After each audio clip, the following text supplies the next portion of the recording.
Ladies and gentlemen, thank you for joining us for the next session. And this next section deals with market intelligence, how we can make informed decisions to reach the world, to ensure that our message and our campaigns are laser sharp and get to the right audience.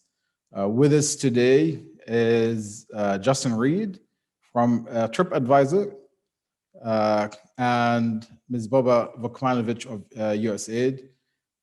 Fadja, let's share the screens of everyone, please. Morning, Baba. You're muted, or Fadja, you have Baba unmute. If you can unmute, excellent. And Justin, is Justin with us as well? We just lost him, I think. We just lost Justin. He should be coming back in a moment. Baba, good morning. Good to see you. We had a great day yesterday. And here's Justin back. Hey, Justin. Can you hear me? There he is. Excellent. So I'm not going to do much of an introduction of Justin, but Baba will. But I would say that Justin and I go back a bit over 10 years. I think you had a bit of more black hair. At the time, I had more hair. I lost mine. You changed colors, so lucky you. And we did travel to many different countries delivering similar sessions, whether in Europe or the Middle East, North Africa, and elsewhere. I would have just to thank Justin for the information he's given us in help in designing this project to make sure that it is truly aligned with market needs. But I'm not going to say much more. I know Baba will. But Baba, I want to thank you for your time, for your partnership, and for your guidance. You're a great partner, and for our colleagues on screen, Baba is the program management specialist at USAID. She's been with the agency for 24 years. She is award-winning. She's received several awards from USAID and from Washington on a variety of topics. One of them that's notable is ethics and ethics in management, and ensuring that development assistance is impactful and transparent.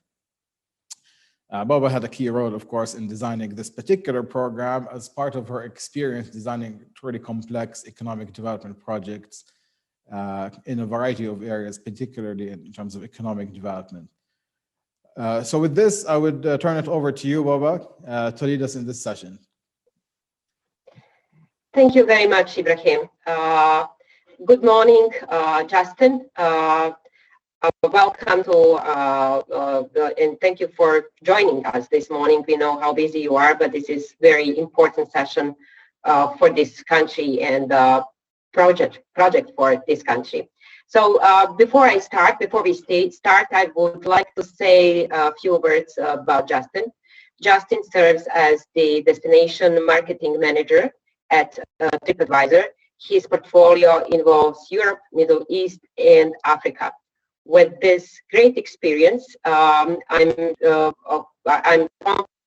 that we will hear a lot of good advices today during his presentation.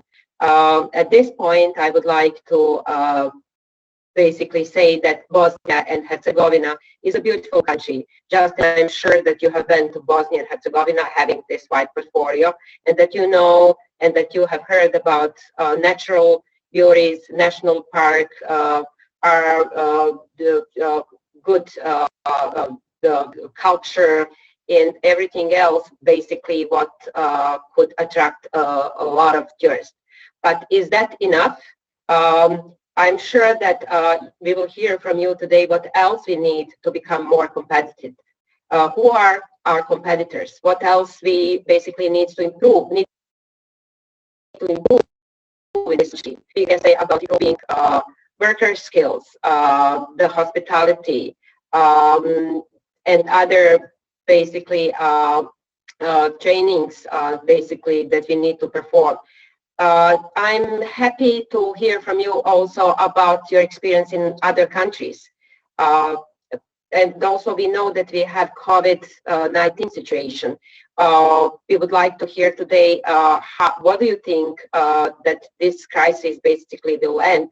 And do you think that Bosnia and Herzegovina needs to meet some international standards in order to improve the tourism in the country? We also know that TripAdvisor is very important. A lot of people are using the IT technology before they make their final decision where to travel and what they need to know about the country. And what is it? They want to know what kind of experience the travelers have had visiting before them this particular country.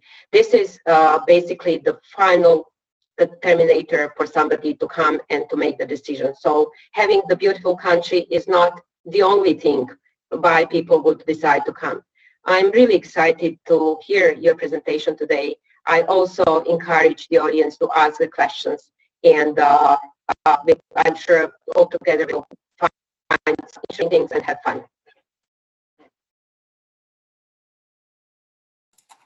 Thank you so much, Boris. So am I doing the presentation, or are you loading it up? Shall I load it up from my screen and share it? You can do it from your screen, yes. Okay, 1 second. Let me just share my screen then.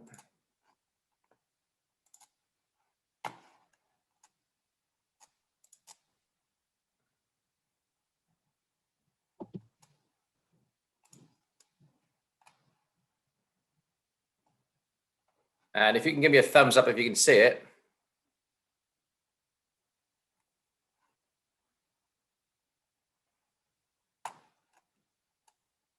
Can we see the presentation? Yes. Oh, you can, right, okay, sorry. Yes. Right. So please, when you put it on the screen, excellent, that's it. Okay, right, so kicking off, a couple of things I really want to cover off here. Well, I want to cover off a lot of stuff, but one of the main things I want the 3 takeaways to be from this meeting is if you can sort of bear in mind from the start that TripAdvisor is huge. It's your friend, it's your ally, it's your best weapon in terms of how you can really make a cut through on the international marketing scene. We're going to go through some slides in a minute about the size of where we are and how big we are and how much influence we have on travel. But that is probably the most underwriting thing that I really want to get across, which is people around the world, when they look to travel, as Bubba just said, when they look to travel, when they look to go to particularly a new destination they haven't been to, they will go to TripAdvisor in huge numbers. And they'll go there for that affirmation that third parties are able to like endorse what they've done and what they've been saying, and really sort of it confirms an idea into an actual trip. The second main thing I want to sort of like talk about and cover off is this idea that COVID-19 has changed everything. Of course it has, and I'm sure we've heard over the yesterday and today, you'll hear that repeatedly again. You know, nothing has been the same over the last year. And some of the stats and statistics I'm going to share with you about Bosnia and Herzegovina's performance over the last year during COVID-19, it'll look pretty devastating. In the most simplistic terms, I would ask the people in tourism on the call, try not to worry too much about that, purely because that situation is replicated globally across the world. There isn't a single country across the world who isn't going through the similar type of dip that we'll see with the Bosnia and Herzegovina numbers. It does also, however, for a country like Bosnia and Herzegovina, which is, you know, relatively new on the on many people's perception scales in terms of a new destination to travel or visit to, it does provide a unique opportunity for Bosnia and Herzegovina, because for a lot of people, their expectations of travel have been reset. They've had a year off travel. They've almost broken that cycle of where they might have been going to on a regular basis. And as we'll see again from some of the research we've done with our audience, expectations have changed. What people are looking for has changed. They're looking for different things, and this is a really, you know, it's the silver lining of a really, really dark cloud. But like COVID-19 could actually present Bosnia and Herzegovina with a real opportunity to, you know, come out on the world stage, as it were, in terms of a new tourism destination. And then the third thing tying into that, which I really want to emphasize, is Bosnia and Herzegovina has a unique opportunity if you play your cards right. And again, we'll look at what the strengths are of the destination in terms of reviews, in terms of what people are saying. And we'll look at where potentially some of the weaknesses are. And weaknesses are all relative. But again, it's all going to be about how Bosnia and Herzegovina can play to their strengths, to this new travel audience. This travel audience is thinking in a very much a different way to what they might have been before, and how you can really capitalize on that. So just going through, I'm going to move on to the next slide now. Doesn't seem to want to change.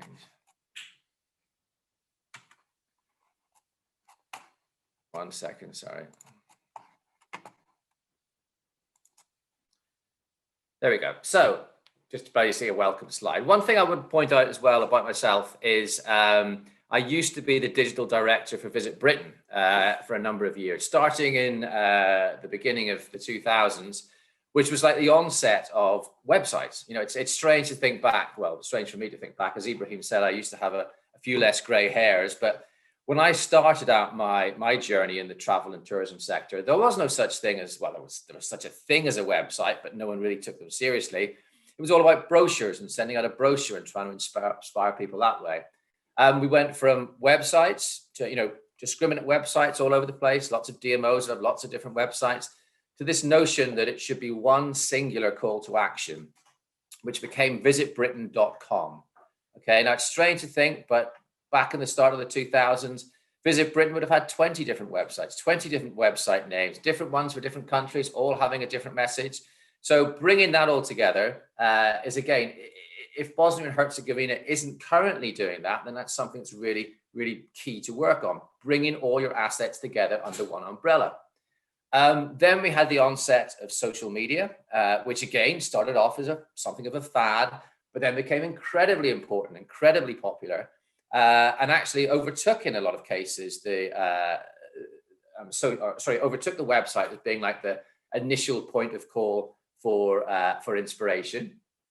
And then it sort of went not so much full circle, but now we're looking more and more at where some of the social media sites are declining in importance because people are getting a little bit overwhelmed by them. But they're moving more towards what we call, well, not such niche portals, but, you know, if someone wants to look at inspirational content, inspirational reviews, inspirational images, inspirational itineraries about a destination, they are going to TripAdvisor. And other tourism websites as well. If we had this information, or rather, if I had had this information in the lead up to the 2012 Olympics, which was, you know, Visit Britain's sort of like, you know, flagship campaign at the time when I was working there, the message would have been much clearer. You put your content where the eyeballs are. It's much easier for you to take the great content about Bosnia and Herzegovina and place it where people are looking. Sorry, did someone say something there? Okay, carry on. Rather than trying to consistently pay people to come to, you know, your smaller website or your smaller area, take what you've got and put it where the eyeballs are. So we're going to talk about ways in which other destinations have embraced TripAdvisor as being, you know, effectively their main outlook, their main digital portal on the world. So again, this is what we're going to look at, TripAdvisor, who we are, the impact of COVID-19, and then some specific insights into Bosnia and Herzegovina. So we are the world's preferred travel company. We are the biggest travel company, 28 languages, 190 countries across the globe. 463 million people every month come to TripAdvisor. Now those numbers actually were in November of 2020 last year. So even during the pandemic, or possibly not quite at the very, very height of it, but sort of like, you know, as that second wave was coming into Europe, 463 million people every month were still coming to TripAdvisor to get their inspiration about where their next trip might be.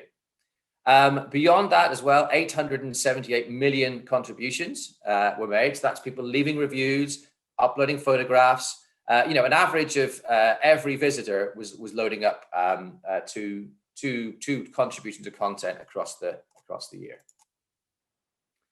And then in terms of what's on TripAdvisor, in reality, it might be slightly different for Bosnia and Herzegovina, but for a lot of the more mature destinations, you can guarantee that if you have a restaurant or an accommodation or an attraction, whether you know it or not, it'll be on TripAdvisor. And whether you like it or not, and this sounds a little bit unfair, but whether you like it or not, people will be talking about your destination, or your restaurant, your attraction, your accommodation, and they will be reviewing it. And the chances are, if you're doing a good job, they will be reviewing it in positive lights. The average score for all attractions, all accommodations, everything put together on TripAdvisor is 3.9 out of 5. So that's the average score globally. And we'll look at how Bosnia and Herzegovina compares to that average later on. But it's very, very clear that people go to TripAdvisor predominantly, not exclusively, but predominantly to write about the good things that they've experienced globally and to share that information with fellow travelers around the world. They will also, of course, review the very bad, and everyone's got the story about, like, the hilarious TripAdvisor with a 1-star review. But that's the exception rather than the norm. Predominantly, people go there to talk about the good things. And this is a stat which was provided by Oxford Economics, I think, and that's like TripAdvisor accounts for nearly 20% of all global travel. Now, what that means is every traveler around the world, 1 in 5 of them have used TripAdvisor for that particular trip at some point. They've been influenced by TripAdvisor. Maybe it was the sole reason they chose the destination. Maybe it was just something they booked, some attraction they booked online before they went. But 20% of all global travel comes via TripAdvisor.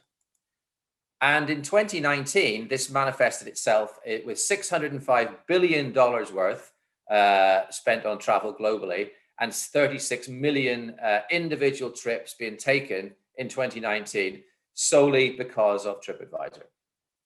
So again, as you can see, just to reiterate that first point which I made, TripAdvisor is huge. It's all about travel. It's all about inspiration, and it's the place where people, by and large, 20% of them around the world, they will not take a trip without going to TripAdvisor first. And again, in terms of what that means in terms of revenue, you can see $605 billion spent by TripAdvisor users in 2019. It's a huge, huge business. And again, we're here to see how every business out there, every business in Bosnia and Herzegovina can sort of, if you like, get a slice of this pie. How can you get your content? How can you get your product onto TripAdvisor and move on from there? Okay, so we had a rebranding at the start of 2020, which, with hindsight, we might have paused if we'd known what was coming if we'd really known what was coming with COVID-19. But the rebranding message was that there's good out there, and there's good out there refers to the fact that we really want to focus on people's enjoyment in life. A lot of social media platforms, for good or for bad, things like Twitter, things like Facebook, they were becoming more and more scenes of online arguments and online counteractive conversations, invariably relating to politics or relating to conflict. And there was a lot of surveys and studies were done that people were feeling a bit depressed when they came off social media, maybe not as positive as when they started. TripAdvisor wanted to set itself completely apart from that and wanted to be seen as like, the place where people go to feel good. They go to feel good to plan their next trip, to get inspired about places around the world where they haven't been to, where they really wanted to go to. And this idea that there's good out there really was like the message that we want to drive home. Now, whether there's good out there about somewhere you've been, or whether there's good out there about somewhere you haven't been yet, but it's just this positive nature that when you go to TripAdvisor, when you come off TripAdvisor, you should either have more information, be more knowledgeable, or be more inspired about places around the world. Now then of course COVID hit, and within weeks, our CEO and co-founder, Steve Kaufer, the man who created TripAdvisor over 20 years ago now, he was very much at the forefront of the travel industry and saying, you know what? Travel will bounce back. Travel will come back. People will always want to travel. And when they do want to travel again, TripAdvisor will be there for them to help their travel. In the meantime, TripAdvisor will be doing whatever it can to help the travel industry survive and maintain. So we went through an enormous amount of programs that allowed individual businesses to, to get their message about, first of all, whether they were open or closed, simply a matter of whether they were open or closed. And this was before there were the mass wide scale lockdowns. TripAdvisor allowed a small business to simply say, we are open or we are closed. So it was their mouthpiece to the world. We then moved that onto a thing called a Travel Safe program, which allowed businesses to opt into this free program, this Travel Safe program, that allowed them to describe to the audience what their health and safety measures were in terms of cleanliness, in terms of preventing the spread of COVID. And then we moved into as well a number of programs where we were match funding any advertising dollars that small businesses and big businesses might have had to amplify whatever message they could get out there to the travel audience about what was happening in their destinations. Now, following up on that, throughout the pandemic, we've been doing monthly research with our audience. Now, this audience, it goes out, these questionnaires, there'll be one-to-one questionnaires that we're doing with audiences in United States, United Kingdom, Italy, Australia, Japan, and Singapore. So trying to get that global aspect. And the questions we were asking them obviously varied as time has gone on, but it's been very much around how has the pandemic affected your travel planning? And most importantly for travel is when do you think you're likely to get back to travel? When do you think you're going to be, ready to actually embrace travel again? So the first question we asked was, during 2020, how often were you visiting TripAdvisor? And we can see that, the biggest number, 37%, were still coming back every week. So even though they couldn't physically plan a trip, 37% of our audience were coming back every week to get that feel-good factor and to look ahead, to a brighter time, to a better time, to when they would be able to travel again. And I think that's a very, very positive message to be getting out there. We're not a booking site. We're not just a booking site, rather, where, people just, when they're going to come, they're going to look for a price and they're going to book it. No, TripAdvisor is very much at the inspirational side of travel, where people will be coming and saying, right, what is there out there? What can I look at? What can I look forward to? These dark, gloomy days when we're looking out the window and not really knowing what's happening, how can we move on from there? The next biggest one was 37%, one or two times a month. So again, we're seeing there that 74%, I think, of people were saying, well, I'm coming to you at least once or twice a month to be inspired. In terms of the pandemic postponements, this again was the question is, what was happening. 34%, they hadn't actually canceled the trip, they'd postponed the trip. So, they were still, that initial trip that they were planning to make in 2020, that was still going to happen, whether it was at the end of 2020, whether it was into 2021, but they were still making that travel. 68%, they were still thinking about travel. 87% were excited, were still excited to plan their next trip. So one of the questions that Bobo asked at the start was, what are other destinations doing? What are if we like smart destinations that are ahead of the game? What are they currently doing in terms of making sure that they're ready for the next wave of, when all this pent up demand is unleashed? And the simple answer there is they're not hiding. They're not hiding away. They are still going out to people around the globe with the best things they've got about their destination. And they might be saying, don't come yet, or you can't come yet, but look at this, look at the amazing outdoors that we've got. When you are ready to travel, when you are physically able to travel, be inspired now, okay? So you've got something to look forward to during these dark times. And that's probably the single biggest piece of advice I'd give to any destination who wants people to come at some point in 2021 or 2022 is don't wait until all the borders are open, until, everything's back to, in inverted commas, normal, because if you do, it'll be too late, okay? Pent-up demand is real. People are searching now for their next trip. You've got to be able to capitalize on that interest now, because people have got more time to plan now than they've ever had, okay? So it's really about, not waiting until everything is back to normal, because if you do, you'll be waiting a long time. But get out there now with like this inspirational messaging that you've got. And then 91% said that they would be comfortable traveling domestically within 6 months post-COVID. And another question we asked was very interesting, was what do you mean by post-COVID? And the biggest response there was when we're allowed to travel again. So that didn't mean to say that when everyone had had a vaccine. It didn't mean to say when all the economy had got back to normal. It didn't mean to say when COVID was a thing of the past. They simply meant when we can travel again, we will travel again. Another thing we found out was that 1 in 4, 26% of consumers said that they had traveled internationally since the onset of the pandemic. So even last year, we had small windows, certainly in the UK, we had small windows where, you know, messaging right or wrong with hindsight, but right or wrong, you know, we were able to travel internationally again.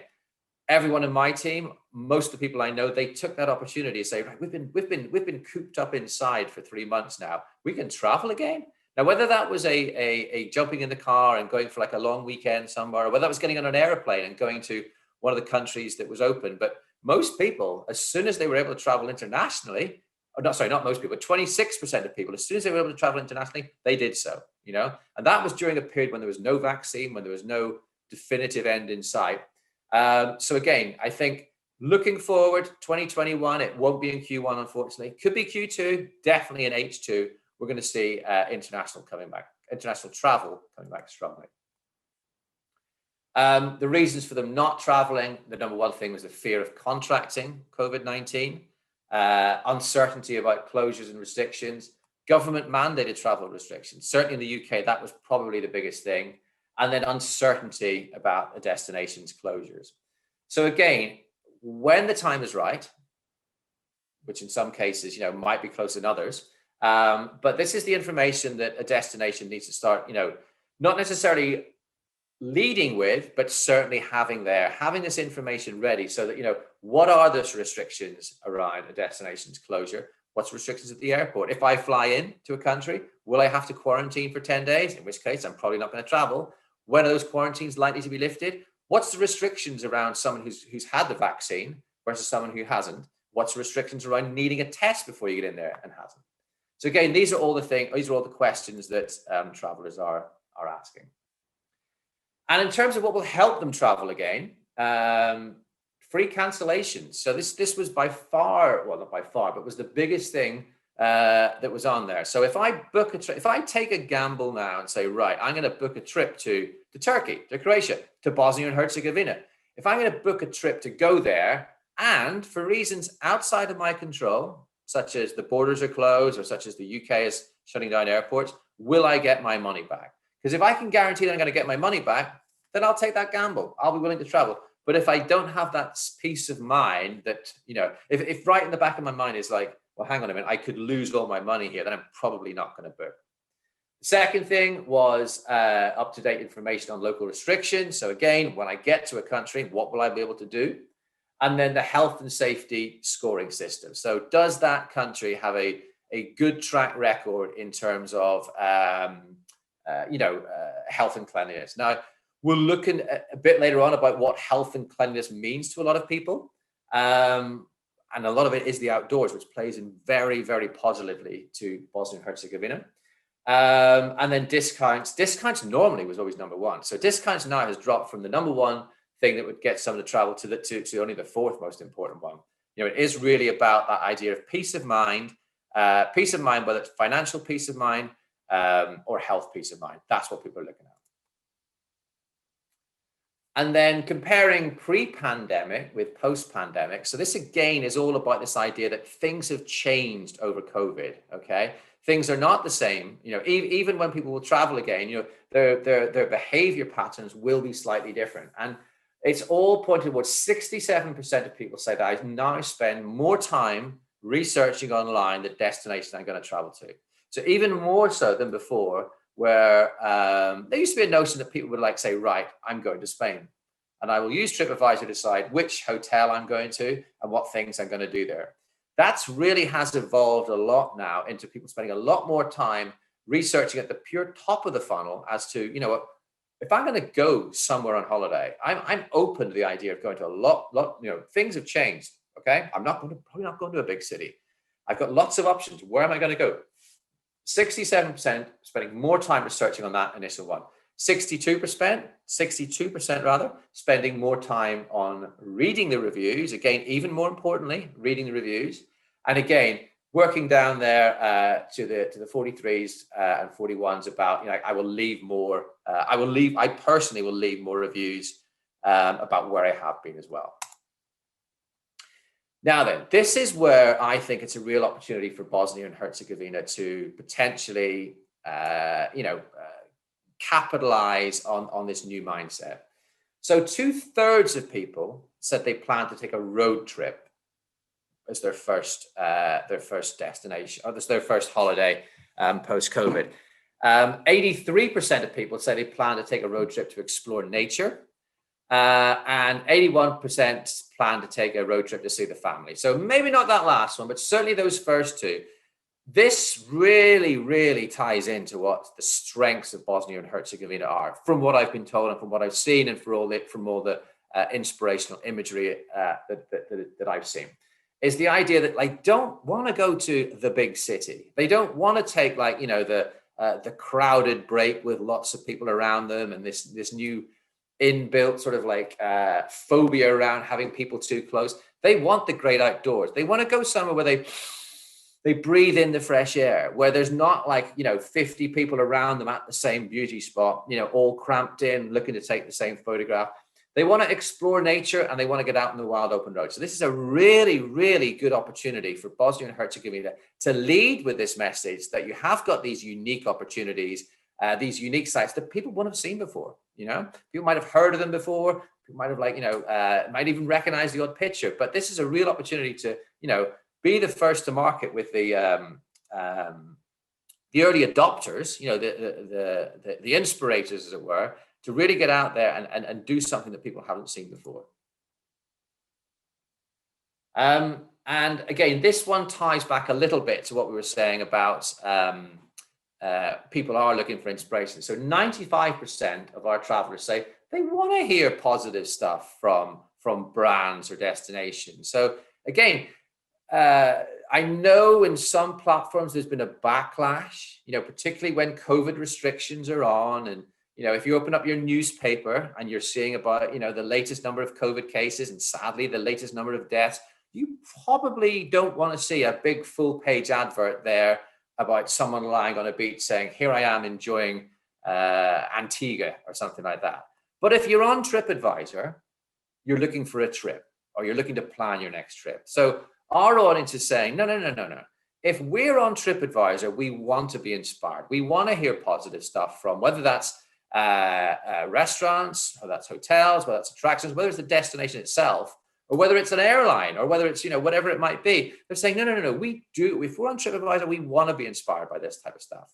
So again, playing into what audiences are looking for is really important. And again, just harping back there, is that the best plans are guided by people like you who have been before, okay?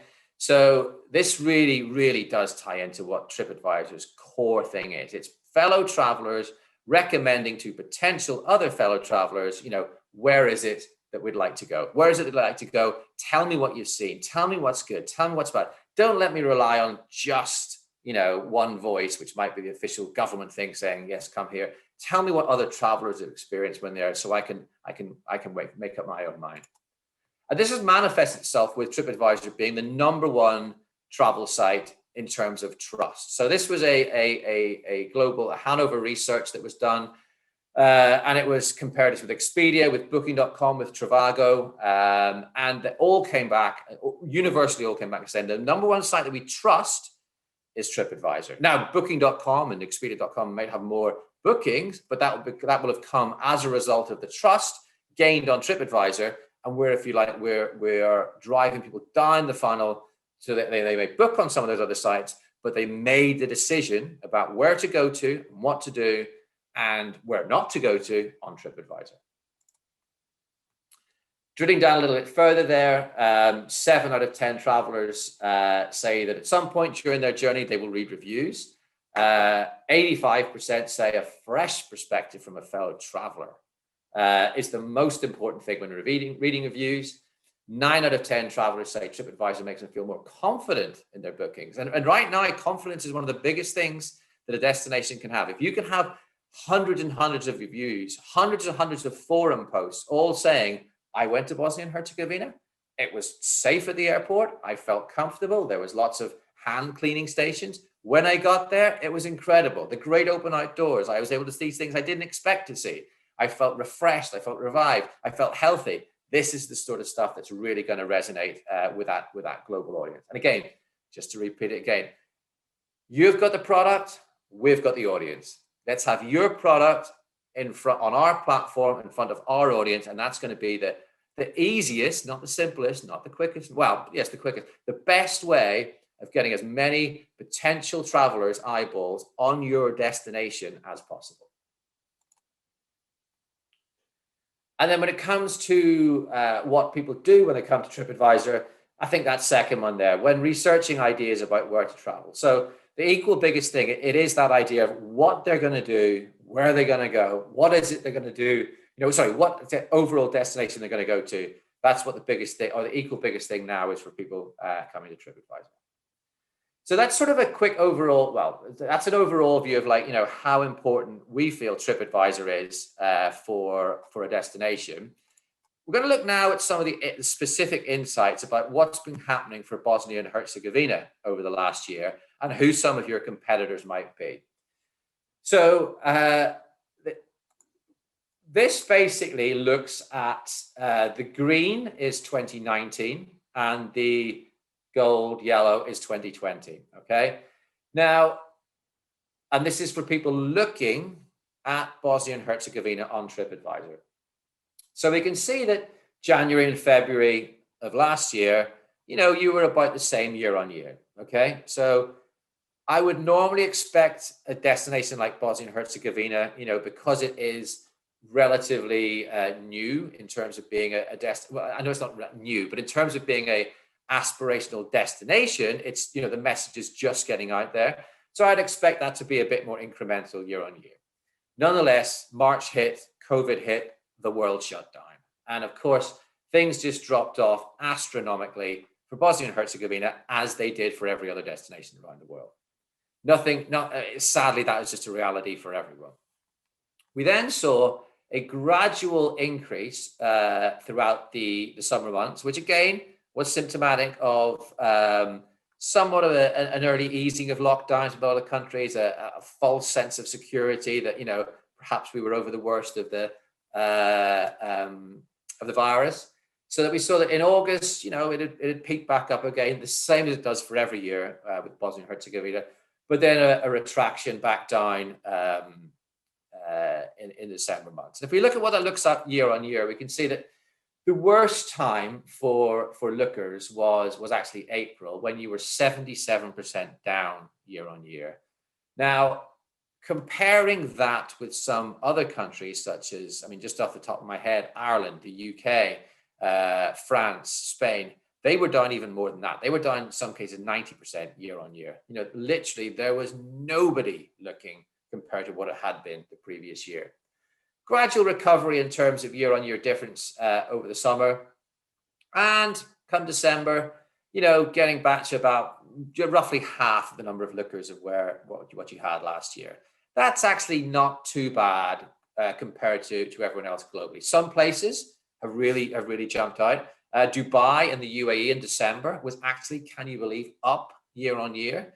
So in other words, more people in 2020, in the midst of COVID, more people were looking at Dubai and clicking to book Dubai on TripAdvisor than they had been a year before the whole COVID thing hit.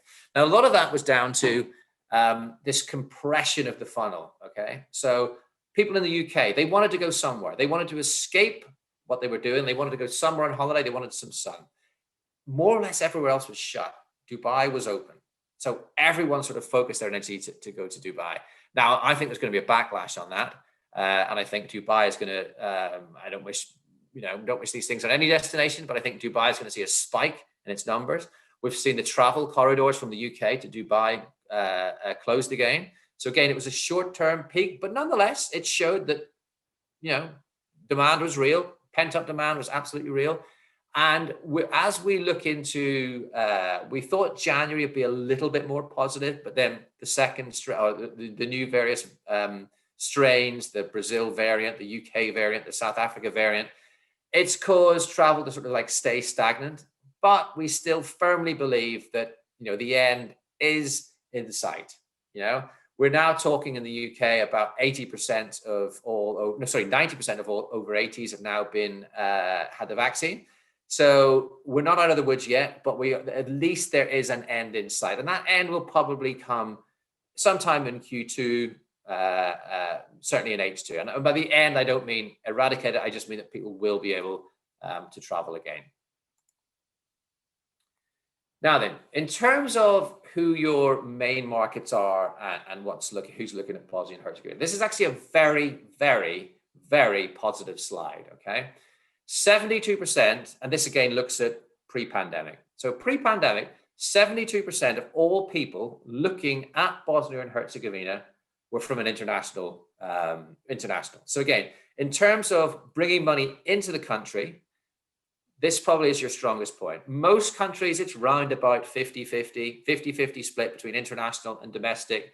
Anyone who can swerve more towards international it's good news for the country because it's money coming into the country as opposed to just like, money moving around the country. This is one of the better ones I've seen, okay? So one of the things really to aspire to, in the new normal is to make sure that the numbers of people looking and booking for Bosnia and Herzegovina, it's coming from an international audience. Number one with 10% of all was Croatia. Then a fairly even split between Germany, United States, the UK, Serbia, going all the way down to an even split of around about 2% for Hungary, Canada, and Australia. Now, and that was pre-pandemic, okay? So remember, number one was Croatia at 10%. Leaping into December's numbers, from March to December, so sorry, it shouldn't say post-pandemic, it should say during the pandemic. We can see that the international percentage has dropped away quite a lot. Serbia is now the number one. Croatia has gone from your number one looking market all the way down to number 5, so some major movement there. Germany's maintained a lot of solidity, but really it is that very close near neighbor of Serbia, people who can, quite easily drive across. So again, we're talking about people getting in cars as opposed to getting in planes. That's been the number one during the pandemic. But again, this is looking at numbers that even though Serbia's percentage has gone up dramatically, we're still talking about a market that's over 50% down year on year.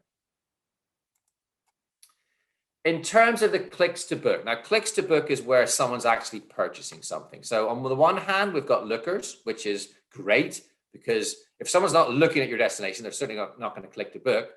But in terms of people actually booking, we can see that Serbia has been number one throughout that. But what is interesting is that during COVID, post-COVID is incorrect, should say during COVID, Serbia has actually increased dramatically its share of people actually clicking to book. So again, I'd say this situation is almost unique. I've not really seen this before where an international destination has dramatically increased its percentage. Normally it's that domestic one. So normally Bosnia and Herzegovina's clicks would have taken up the vast majority of them. But again, interesting to look there and interesting to see, that Croatia is now down to 2%. In terms of your competitors, now this is a very interesting analysis. Okay, so what this looks at, all right, is someone who is looking at Bosnia and Herzegovina in the same session, so in the same internet session, where else are they looking at? So in other words, here's me, Justin Reid, sat in London. I'm going to look at Bosnia and Herzegovina because I'm thinking of going there, but I'm also thinking of going to Croatia, and I'm also thinking of going to Turkey in that same session. So I'm almost making that decision between which one do I want to go to, which of these three. So you can see it from a domestic point of view. So from your own audience, when people look domestically, they're also looking at Croatia, Turkey, Italy, and as the top three, and then Montenegro, Serbia, Slovenia, and Macedonia. In terms of international IPs, the number one competitor for Bosnia and Herzegovina is Italy, then Turkey, then Croatia. Okay, so think, what is it that you guys do that's better than Italy, Turkey, and Croatia? And we'll come back to that sort of like statement in a second. But this is what you really have when I talk about leading with your best foot forward, leading with, like, you know, what is it that makes you stand apart? Not only what does it make you stand apart, but what does it make you stand apart compared to Italy, Turkey, and Croatia? Because that is really how you're going to get more of these international people to come. In terms of travel duration, the people who spend the longest on a trip. Now, again, this is per hotel. So if someone is staying for 3 nights in one place and then moving on to another hotel for another 3 nights, that won't be captured here. This is just single hotel staying. But the people who like to stay the longest is, in fact, Ireland. And as an Irish citizen, as a proud supporter of Ireland rugby team, I'm pleased to say that when we come to Bosnia and Herzegovina, we stay for the longest. That contrast with somewhere like Croatia, you could actually see it stands out quite significantly. Croatia, Serbia, Slovenia, places that are a lot closer, they stay for a short amount of time. Probably down to either short weekend break, or they're a bit more familiar with where they're going, so we might go to 2 places in one destination. We Irish, we quite often like to go, put our bags down, enjoy what we've got, travel around a bit, but not have to pack twice. But nonetheless, very important when looking at the markets that you're going for. And then in terms of where they're looking at, the locations that they're looking at, I mean, I don't think this should be a surprise for them. Sarajevo stands out as by far the #1 destination within Bosnia and Herzegovina as to where people are looking and where they're going. For me, Sarajevo always stands out as the Winter Olympics. You know, that's one of the places that Sarajevo, I think of Torval and Dean, which was the ice dancing, the British ice dancing people, and Britain won one of its few gold medals.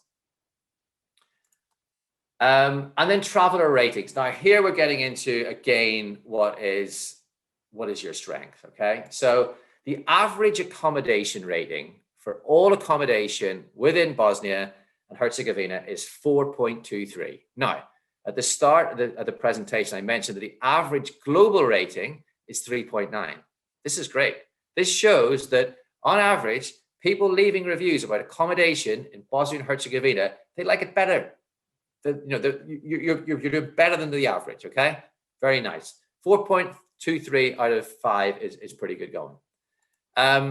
Average restaurant rating is 4.23. Again, not bad. But think about your main competitors. Your main competitor is Italy, okay? In terms of international people. So when people look at Bosnia and Herzegovina, they're also looking at Italy. What's Italy famous for? It's cuisine. Okay. Now, having eaten in Italy, I can tell you that, most of us have eaten in Italy, I'm sure. It's got amazing cuisine. It's also got some very bad cuisine, some very average cuisine. But nonetheless, if your main message to an international audience is going to be, don't go to Italy, come to Bosnia and Herzegovina because of our food, you're probably not going to win that argument. All right. Now, I'm not saying the food in Bosnia and Herzegovina isn't amazing, but what I'm saying is it's very unlikely that someone thinking between Bosnia and Herzegovina and Italy, and if you say, come to us because of our food, I don't think that's going to be a strong enough message for the cut through. However, if we look at your attractions, okay? Now, attractions means, it can mean the great outdoors. It can mean, it can mean whatever it is that fits into the tourism bucket that isn't an accommodation and isn't a restaurant. 4.6 out of 5, okay? Now, bear in mind, we're talking about hundreds of thousands of reviews here, okay? This isn't just one person. This isn't like the owner of like a local tour guide leaving a good review and oh, it's going to bump it up. We're talking about hundreds and hundreds of people here leaving reviews, thousands and thousands rather, and the average for all attractions, for all of Bosnia and Herzegovina is 4.6 out of 5. Now, that is a very strong message to be taking out to an international audience. And again, the unique sort of like what Bosnia and Herzegovina can offer combined with that TripAdvisor rating. And again, we can do that. We can sort of say, we can overlay the TripAdvisor reviews on any sort of like marketing messaging you might have, average review score 4.6. Now, if somebody sees something on TripAdvisor, they see an amazing waterfall, or they see an amazing like mountain bike trek or something like that, and they think that looks nice. But then in the bottom corner, they see average score 4.7 out of 5 on TripAdvisor. That turns a bit of interest into an action. Now, an action might just be to read more, but that is a very, very, very compelling argument about, you know, what is great about Bosnia and Herzegovina. So that's probably the main takeaway I would have in terms of your marketing, is like, lead with these strengths. The average rating overall, again, 3.9 is the global average. So for all the tourism attractions, all the accommodations, all the restaurants, your entire offering, 4.36 out of 5, that's pretty solid going. So in summary, before we move over to questions, if we have any questions, these are the main points. One, TripAdvisor is huge. Now, I'm not going to apologize for repeating that. You know, it used to annoy me sometimes at conferences when someone would get up and say, oh, we're big, we're massive. We are big and massive, and we have the audience. Even during COVID times, our audience went down, but we're still the biggest travel audience in the world. The second thing, COVID has been devastating. Of course it has. 75% drop. Even now we're looking at a just under 50% drop just in terms of lookers. And that's for a good destination, okay? Some destinations have struggled even more, but 2021 will be better, you know? I've just finished reading this book, Matthew McConaughey, it's called Green Light. And he basically says that, like, you know, no matter what situation you are in life, every red light eventually turns green, okay? Every bad situation will eventually change. And with, you know, from a tourism point of view, I don't think no one could have predicted A, what was going to happen, but B, how badly it was going to affect tourism globally. But it will get better, and it will get better in 2021. International lookers will be the key, with Serbia leading the way. Okay. So in other words, how can we get Serbia back to that 75-80%? International will be the key, with Serbia leading the way. So what I mean by that is, like, how can we get back to 75 to 80% of all people looking at Bosnia and Herzegovina being from an international audience? And right now, the most prominent audience looking is Serbia. Now, that will change. Hopefully, it'll go back to a wider spread, because, again, you don't want all your visitors coming from one destination. Croatia and Germany could lead that recovery. They're certainly close enough for it to be like either a short haul or perhaps a long drive. But again, those will be the ones that do. And then your competitors are experts and well-known. So it's not like your biggest competitor is, you know, let's say Montenegro, okay? Montenegro is a competitor. Your biggest competitor on an international thing, your two biggest competitors are Italy and Croatia. In the nicest possible way, they've been doing this for years. Italy has been doing tourism for as long as tourism's been around. And Croatia has been one of the true success stories of the last sort of like 30 years in terms of international destinations. So they know what they're doing. Don't try and go up against them with their strengths. Lead with your strengths, okay? So Croatia, great beach destination. Italy, great food destination. Bosnia and Herzegovina, great outdoors destination. You know, don't try and compete with them on their strengths. Lead with your strengths. So that's kind of like the summary of where we are. I will stop sharing my screen now if I can.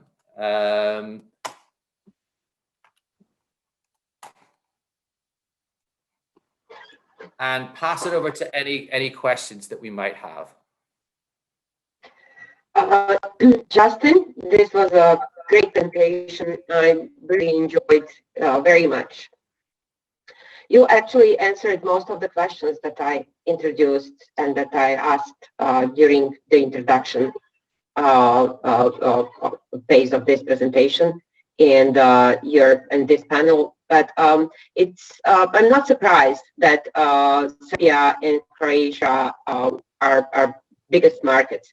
A lot of people, we have a large diaspora, and a lot of people from Bosnia were born in Bosnia and Herzegovina live actually in Croatia and Serbia. Given the situation with COVID-19, it's really easy for them to take the car and basically drive to Bosnia and Herzegovina because it doesn't take a lot of time. My question is, and of course, it's very hard to compete with Italy. Everybody loves Italy. I love Italy, but I love my country more. and Bosnia and Herzegovina has a lot to show. So the challenge, I would say, for us is not only to basically compete with Italy and Croatia and to attract even more tourists from these countries in the future and get to the level where we have been in 2019 or 2019. But I would say the challenge would also be to attract new markets and to expand it and to show what Bosnia and Herzegovina has. And especially given the new trends, I'm sure, and you also mentioned that in your presentation, that people will avoid crowds. So with these beautiful lakes, mountains, roads, natural parks, I think that we have a big opportunity. The question for you, in your experience, what we need to do in order to expand the market and basically attract people from other countries as well. Because I'm sure, given the new trends, even before the COVID-19, people more and more, especially younger generation, they really wanted to see something else. They were traveling to see mountains, lake, travel ventures. So can you tell us something more about it? Yeah, and I think again, you've hit the nail on the head there, but what we would do, what would be the recommendation would be is go for the niche audience. Okay, so the niche audience will be the likes of cycling tour groups, walking groups. I'm a massive runner. In fact, someone asked me when someone has said to me Bosnia Herzegovina, I think of Adel Tuka, the 800-meter runner. Most people would never even have heard of him, but like that to me is like the Bosnia and Herzegovina. That's the sports person I think of. So I'm a massive runner. So things like trails, things like the great outdoors, things like looking at rolling hills and wood chip trails. That's what's really going to appeal to me. So how can we first of all capture that footage? How can we get that content in snackable size pieces? So like whether it's like a 15-second video, a 1-minute video, an itinerary, allowing people to put together the best elements of that around the country, piece that together for them. And then that's what your offering would be. Our part of the thing would be, right, okay, let's not try and hit everyone with this message. Let's look specifically at people who we know on TripAdvisor are interested in these things. So it's just simply like doing niche marketing in whether it's in the UK market. You're pretty underrepresented in the UK market. Most destinations in Europe, the UK would be in the top 3 in terms of people looking. So whether that's one of the questions somebody mentioned was like whether it was IPs or whether it was what their nationality was. But the UK is normally in the top 3. So the UK is probably a good audience to go after in terms of it's a huge audience, a potentially huge audience. It fits a lot of people fit the demographics of what you're looking for, and it's an easy one to increase by double-digit percentages. So it's that combination of what's your strengths and what's TripAdvisor's strengths. So your strengths are what you've got, the natural assets.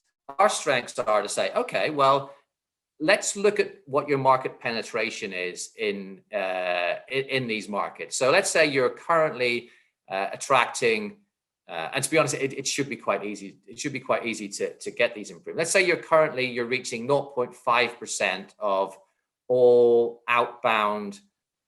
people in the UK looking outbound at central sort of slightly Eastern Europe kind of thing. What is it that for the people that aren't currently looking at Bosnia and Herzegovina, but we know that they're interested in cycling, the outdoors, let's make sure we're targeting those people with that message than that. So rather than going for too broad a brush rather than trying to go after everyone, go after who we know will be interested first of all.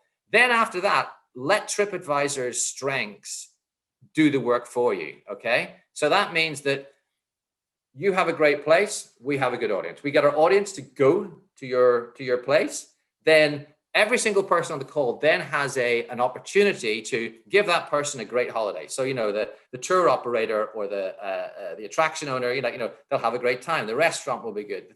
Then people come back to TripAdvisor and they leave the reviews, okay? And the reviews will be, as we've seen, 4.6 out of 5, average of 4.36 for everything. that in itself will snowball and will start to like people will start seeing more and more of those reviews because we push our reviews out. You know, we want people to see what's good as well. So it will almost become this self-fulfilling prophecy, but also self-perpetuating, where more and more people will, the more reviews are left, the more people will see, the more people will see, the more they'll travel, the more they'll leave reviews, and it goes on a virtuous circle. Thank you very much. This is great and very interesting. I've been traveling a lot by myself, and I basically was in many times in some situations where people actually never heard of Bosnia and Herzegovina or knew very little. So we do need to increase our promotional activities, and we need to show to the world what we actually have in this country. And in partnership with TripAdvisor, I'm sure that actually we will manage to expand the number of tourists, to increase the number of nights, and basically to capitalize on what we have in this beautiful country. With this, I would conclude this presentation. I'm sure that a lot of people among the audience would have the questions, but given the time limits, I thank you very much for this morning and your time, and I'm sure that we'll have more opportunities to present and to talk about opportunities in Bosnia and Herzegovina in the future. Well, thank you so much. Thank you so much to everyone who tuned in or left questions. And as Ibrahim said at the start, like Ibrahim and I have worked together for a number of years, and you know, TripAdvisor's commitment to working alongside USAID and alongside all the stakeholders in Bosnia and Herzegovina is there. So let's view this as a start, and let's do another seminar in a year's time and talk about how we're 50% up year on year as opposed to 50% down year on year. Right. I'm already looking forward to that. Excellent. Yeah. Thank you very much indeed. No, don't go anywhere, right? Well, we're not going to wait a year. How about we bring you back in the next few weeks? Let's have a focused session with the tourism boards, because we're working with the tourism boards on a tactical recovery plan that was discussed yesterday, and we're specific campaigns. I think the recovery plan is aligned exactly with the data that you presented. And if I do a commercial break now, and I just want to thank Alexandra Blanchard from TripAdvisor. She's in Versailles, France, and she is the brain behind all of the statistics. She's been helping us. She makes me look good every time. Absolutely. And I know she's online now. I just want to say thank you, Alexandra, as well for this. But how about you guys come back in the next few weeks, talk specifically to the tourist board so we can have a working session. Absolutely. Yeah. Delighted to do that. And also I'll double down on that and say, as soon as travel restrictions are lifted, how about we come out in person? Absolutely. Oh, wonderful. Here you go. Well, I'm here. I'm in Sarajevo now, and Damien is coming in a week's time. So hop in. We'll take you on a hike. Cool. Sounds good. Thank you so much. Thanks, Justin. Brilliant. Thank you very much indeed. Cheers. Bye now. Thank you. Bye.